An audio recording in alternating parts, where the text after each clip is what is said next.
नमस्कार प्रिय बच्चों। हम युगों का दौर अध्याय पढ़ रहे हैं।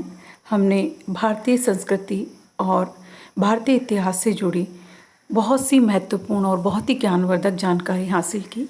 आज हम इसके उप विषय या कहें कि बिंदु विकास और ह्रास की ओर आ गए हैं। आज हम पढ़ेंगे इसके विकास और ह्रास के बारे में। तो देखिए, ईस्वी सन के पहले 1000 वर्षों में भारत में आक्रमणकारी तत्व और आंतरिक झगड़ों के कारण बहुत उतार चढ़ाव आए। फिर भी यह समय ऊर्जा से उफनता और सभी दिशाओं में अपना प्रसार करते हुए कर्मठ राष्ट्रीय जीवन का समय रहा। कहने का तात्पर्य यह है कि ईस्वी सन के पहले 1000 वर्ष मतलब 1000 ईस्वी तक के जो वर्ष है वो भारतीय इतिहास में एक तरह से उथल पुथल के वर्ष है। ईरान, चीन, यूनानी जगत, मध्य एशिया से उसका संपर्क बढ़ता है और इस सबसे बढ़कर पूर्वी समुद्रों की ओर बढ़ने की शक्तिशाली प्रेरणा पैदा होती है। परिणाम स्वरूप भारतीय उपनिवेशों की स्थापना और भारतीय सीमाओं को पार कर दूर दूर तक भारतीय संस्कृति का प्रसार होता है। इन 1000 वर्षों के बीच के समय में यानी चौथी शताब्दी के आरंभ से लेकर छठी शताब्दी तक गुप्त साम्राज्य समृद्ध होता है। बेटा, जैसा हमने पढ़ा कि गुप्त साम्राज्य प्राचीन भारत के इतिहास में स्वर्ण युग के नाम से भी जाना जाता है। तो ये एक सुख और समृद्धि का समय था।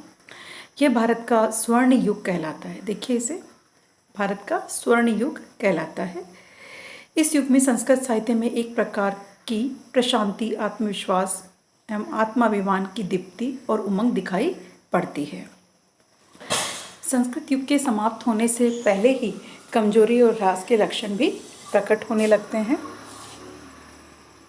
उत्तर पश्चिम से गोरे हूणों के दल आते हैं और बार बार वापस खदेड़े जाते हैं, किंतु धीरे धीरे वे उत्तर भारत में अपनी राह बना लेते हैं और आधी शताब्दी तक पूरे उत्तर में अपने को राजसत्ता के रूप में प्रतिष्ठित कर लेते हैं। इसके बाद अंतिम गुप्त सम्राट मध्य भारत के एक शासक यशोवर्मन के साथ मिलकर बहुत प्रयत्न करके हूणों को बाहर करता है।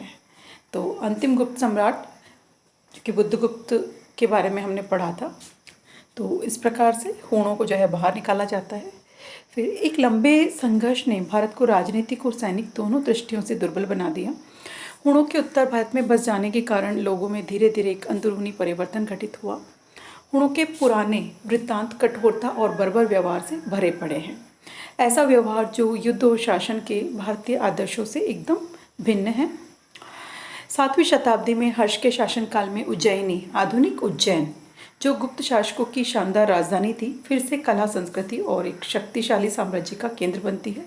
बेटा, हमने पढ़ा था वर्धन वंश का साम्राज्य यहाँ पे था। वर्धन वंश के शासक हर्षवर्धन, जो कि स्वयं भी कला प्रेमी थे और एक अच्छे कवि भी थे, उनके समय में उज्जैनी का चहुमुखी विकास होता है। लेकिन आने वाली सदियों में वह भी कमज़ोर पड़कर धीरे धीरे खत्म हो जाती है। 9वीं शताब्दी में गुजरात का मिहिर भोज उत्तर और मध्य भारत में छोटे राज्यों को मिलाकर एक संयुक्त राज्य कायम करके कन्नौज को अपनी राजधानी बनाता है। ये वही भोज है जो इतिहास में प्रसिद्ध है। एक बार फिर साहित्यिक पुनर्जागरण होता है, जिसके प्रमुख व्यक्तित्व राजशेखर हैं। 11वीं शताब्दी के आरंभ में एक बार फिर एक दूसरा भोज सामने आता है जो बहुत पराक्रमी और आकर्षक है। उज्जैनी फिर एक बड़ी राजधानी बनती है। यह भोज बड़ा अद्भुत व्यक्ति था जिसने अनेक क्षेत्रों में प्रतिष्ठा हासिल की। वह व्याकरण और कोशकार था, साथ ही उसकी दिलचस्पी भेषज और खगोल शास्त्र में भी थी। तो देखिए, ये जो भोज द्वितीय है ये बहुत ही पराक्रमी और कहें कि शक्तिशाली शासक होने के साथ ही कला प्रेमी और साहित्य प्रेमी भी हैं। उसने इमारतों का निर्माण कराया और कला एवं साहित्य का संरक्षण किया। वह स्वयं कवि और लेखक था, जिसके नाम से कई रचनाएं मिलती है। उसका नाम महानता, विद्वता, उदारता के प्रतीक के रूप में लोक कथाओं और किस्सों का हिस्सा बन गया। तो कहने का तात्पर्य बहुत ही पराक्रमी शासक हुए हैं। इन तमाम चमकदार टुकड़ों के बावजूद एक भीतरी कमजोरी ने भारत को जकड़ रखा, जिससे उसकी राजनीतिक प्रतिष्ठा ही नहीं बल्कि उसके रचनात्मक क्रियाकलाप भी प्रभावित होते दिखाई पड़ते हैं। यह प्रक्रिया बहुत धीमी गति से चलती रही और इसने दक्षिण भारत की तुलना में उत्तर भारत को जल्द प्रभावित किया। बेटा, हमने पढ़ा था कि उत्तर भारत जो है हमेशा से ही आक्रांताओं का केंद्र रहा और दक्षिण भारत इन चीज़ों से अछूता रहा। यही कारण है कि शांति और सुव्यवस्था के काल में दक्षिण में जो है कला और संस्कृति की बहुत ही उन्नति हुई है। वस्तुतः दक्षिण आक्रमणकारियों के लगातार हमलों का मुकाबला करने के दबाव से बचा रहा। उत्तर भारत की अनिश्चित स्थिति से बचाव के लिए बहुत से लेखक, कलाकार और वास्तुशिल्पी दक्षिण में जाकर बस गए। दक्षिण के शक्तिशाली राज्यों ने इन लोगों को रचनात्मक कार्यों के लिए ऐसा अवसर दिया होगा जो दूसरी जगह नहीं मिला। तो कहने का मतलब उत्तर भारत हमेशा ही जो है आक्रमणकारियों के निशाने पर रहा, लेकिन दक्षिण जो है इनसे बचा रहा, और इसीलिए दक्षिण की शांति और सुव्यवस्था ही जो है वहाँ के शक्तिशाली राज्यों के लिए बहुत ही अच्छी रही। धन्यवाद।